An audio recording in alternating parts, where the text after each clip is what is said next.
Hi there, my name is Chris Martin, and I'll be reading from my second book of poems, which is called Becoming Weather, and it's out from Coffee House Press, April 1st.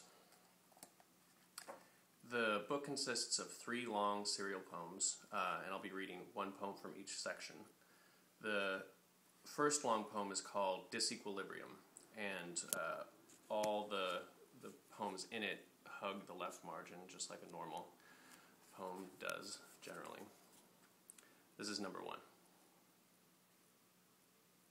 Not that what is not actual, these odd bodies garbed in the accident of space, or fantastic autopsies throbbing as the moon is silent when you're not looking at the beach. We who may fight as bravely for slavery as for safety, the sun crashing between train cars like a drug firing in the brain. And as that girl there somnambulantly drags a cord of hair, so it no longer curtains her shyly evading eyes elsewhere, a soldier steps across the leaking resemblance of a torso, and a course is determined to prolong such images. The second section is called The Small Dance, and the poems start to move across the page. This one is number 4. Today is wrought by a lingering thingishness less, a planet that desires what it dooms into orbit.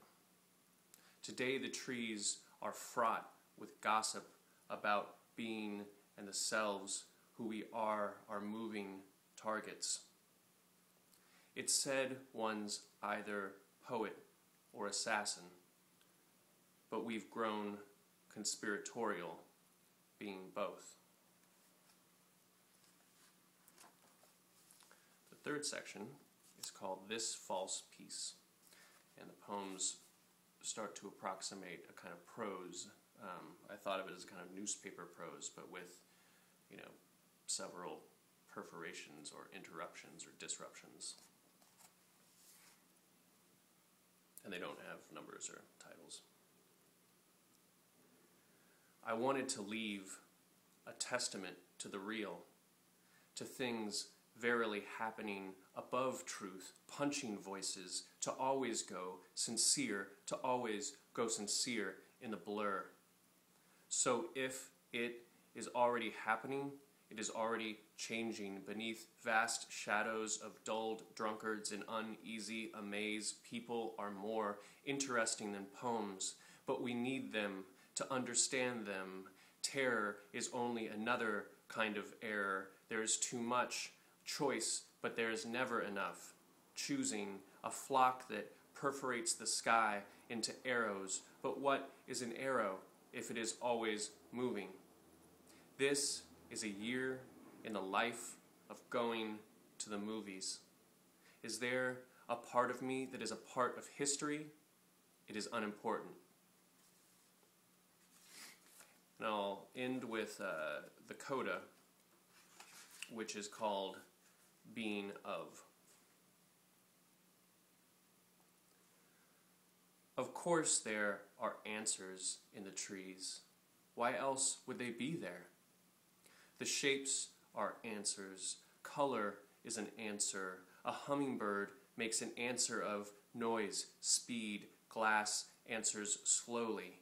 The air is a reminder of an answer said so early that it needs to be repeated now and now again. The leaves answer with green applause. The spaces say please, and that is also an answer. I try so hard to exact things and am so densely removed from them, but every once in a while I see fit to absorb a weightless answer, an answer without volume, because light is there. And all of a sudden I am perforated with it and give off a small answer of my own. But let's not be content with that. Let's touch each other and go on stupid and wait without the sense of it so soon enough we can return to our entanglements, if only to return from there to air, to being of.